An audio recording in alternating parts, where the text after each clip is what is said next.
The mortar shell explosion killed 7 Marines and injured a half-dozen more during mountain warfare training in Nevada's high desert, prompting the Pentagon to immediately halt the use of the weapons until an investigation can determine their safety, officials said Tuesday.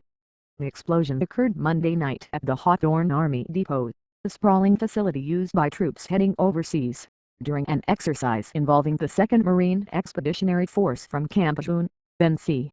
Several Marines from the unit were injured in the blast, authorities said. The mortar round exploded in its firing tube during the exercise, Brig.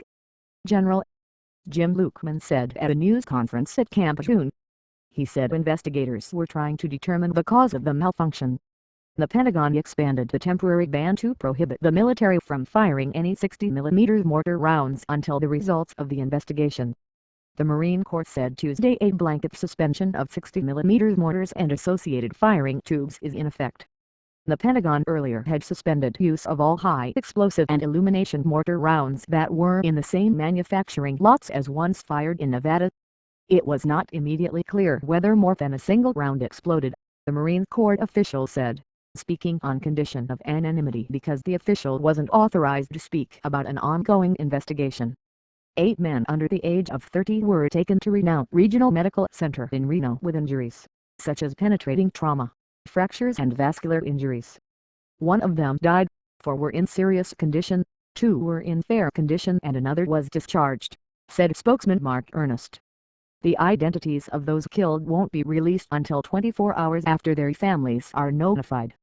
We send our prayers and condolences to the families of Marines involved in this tragic incident, said the force's commander, General Raymond C. Fox. We mourn their loss, and it is with heavy hearts we remember their courage and sacrifice. The rescue was complicated by the remoteness of the site, which is favored because the harsh geography simulates conditions in Afghanistan. The 60mm mortar is a weapon that traditionally requires 3 to 4 Marines to operate, but it's common during training for others to observe nearby. The firing tube is supported in a tripod-like design and fires roughly a 3-pound shell, some 14 inches in length and a bit larger than 2 inches in diameter.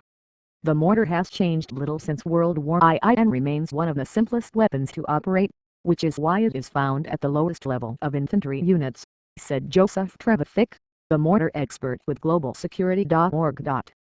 Basically, it's still a pipe and it's got a firing pin at the bottom, Trevithick said. Still, the number of things could go wrong, such as a fuse malfunction, the problem with the barrel's assembly, or a round prematurely detonating inside the tube, he said. The Marine Corps official said an explosion at the point of firing in a training exercise could kill or maim anyone in or near the protective mortar pit and could concussively detonate any mortars stored nearby in a phenomenon known as sympathetic detonation. The official said a worldwide moratorium after such an accident is not unusual and would persist until the investigation determines that the weapon did not malfunction in ways that would hurt other Marines or that mortar shells manufactured at the same time as the one involved in the accident were safe. The official said it would be normal to warn other U.S. military branches that use 60mm mortars, such as the Army, about the Marines' warning. The moratorium could last 4 weeks or months. The investigation will focus on whether the Marines followed procedures to properly fire the weapon, or whether there was a malfunction in the firing device or in the explosive mortar shell itself, the official said. The Hawthorne Army Depot stores and disposes of ammunition.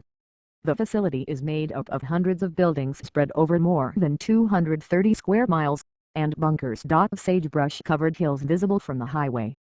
Renowned hospital emergency physician Dr. Michael Morkin, at a news conference late Tuesday afternoon, said some of the injured Marines he treated were conscious and knew something happened but didn't know what.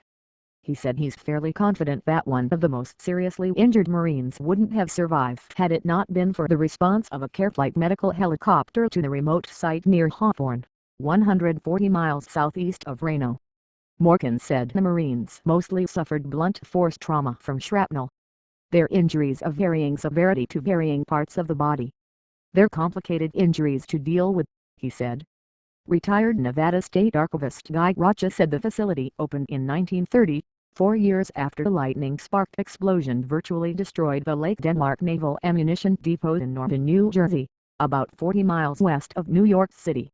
The blasts and fires that raged for days heavily damaged the adjacent Piccadilly Army Arsenal and surrounding communities, killing 21 people and seriously injuring more than 50 others. Hawthorne has held an important place in American military history since World War II, when it became the staging area for ammunition, bombs and rockets for the war.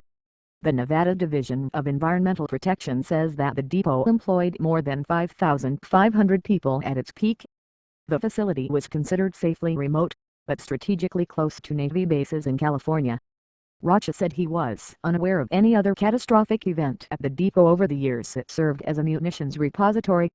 The facility has downsized in recent years but survived a round of base closures nationwide in 2005. Military officials noted that it gave Marines, Army and Navy personnel a place to train for deployment overseas. They train at a similar climate, elevation and terrain as Afghanistan, said Rocha, who has visited the depot many times over the years. In the small town that calls itself America's patriotic home near the depot, the massive flag in a park across from the local war memorial waved at half-staff. Larry Mortensen, an industrial engineer at the depot for 41 years before retiring in 1999, serves with his wife, Carol, on the board of directors of the Hawthorne Ordnance Museum. The museum displays hundreds of shells and other munitions, battery guns and weapons dating to World War II. Mortensen said there had been fatal accidents at the depot in years past, but none resulting in mass casualties. He said he expected the rural town of about 3,500 residents to rally around victims' families. It's a military community. Everybody here supports the military, he said.